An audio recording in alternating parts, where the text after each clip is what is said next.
ಶವಾಗಾರದಲ್ಲಿ ಮೃತ ಮಹಿಳೆಯರ ಬೆತ್ತಲೆ ಫೋಟೋ ಸೆರೆ, ಸಿಬ್ಬಂದಿ ಬಂಧನ.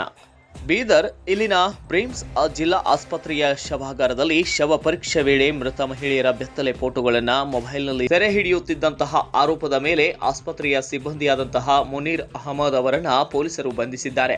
ಶವಾಗಾರದಲ್ಲಿ ಕರ್ತವ್ಯ ನಿರ್ವಹಿಸುತ್ತಿದ್ದ ವೇಳೆ ಮುನೀರ್ ಅಹಮದ್ ಮೃತ ಮಹಿಳೆಯರ ಫೋಟೋಗಳನ್ನು ಅನಧಿಕೃತವಾಗಿ ತೆಗೆಯುತ್ತಿದ್ದ ಎನ್ನಲಾಗಿದ್ದು, ಆಸ್ಪತ್ರೆ ಆಡಳಿತದ ಗಮನಕ್ಕೆ ವಿಷಯ ಬಂದ ಹಿನ್ನೆಲೆಯಲ್ಲಿ ಪರಿಶೀಲನೆ ನಡೆಸಿದಾಗ ಆರೋಪಿಯ ಮೊಬೈಲ್ನಲ್ಲಿ ಹಲವು ಮೃತ ಮಹಿಳೆಯರ ಬೆತ್ತಲೆ ಫೋಟೋಗಳು ಸೆರೆಯಾಗಿವೆ.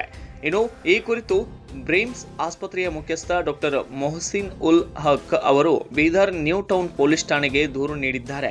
ದೂರಿನ ಆಧಾರದ ಮೇಲೆ ಕೇಸ್ ರಿಜಿಸ್ಟರ್ಗೊಂಡಿದ್ದು, ಪೊಲೀಸರು ಮುನೀರ್ ಅಹಮದ್ನನ್ನ ಬಂಧಿಸಿ ಮುಂದಿನ ತನಿಖೆಯನ್ನ ಕೂಡ ಕೈಗೊಂಡಿದ್ದಾರೆ. ಈ ಘಟನೆ ಆಸ್ಪತ್ರೆಯ ಶವಾಗಾರ ವ್ಯವಸ್ಥೆ ಹಾಗೂ ಮೃತರ ಗೌರವ ಮತ್ತು ಗೌಪ್ಯತೆ ಕಾಪಾಡುವ ವಿಚಾರದಲ್ಲಿ ಗಂಭೀರ ಪ್ರಶ್ನೆಗಳನ್ನು ಹುಟ್ಟುಹಾಕಿದಂತಾಗಿದೆ. Bureau report, Kannada Janashree news, Bidar.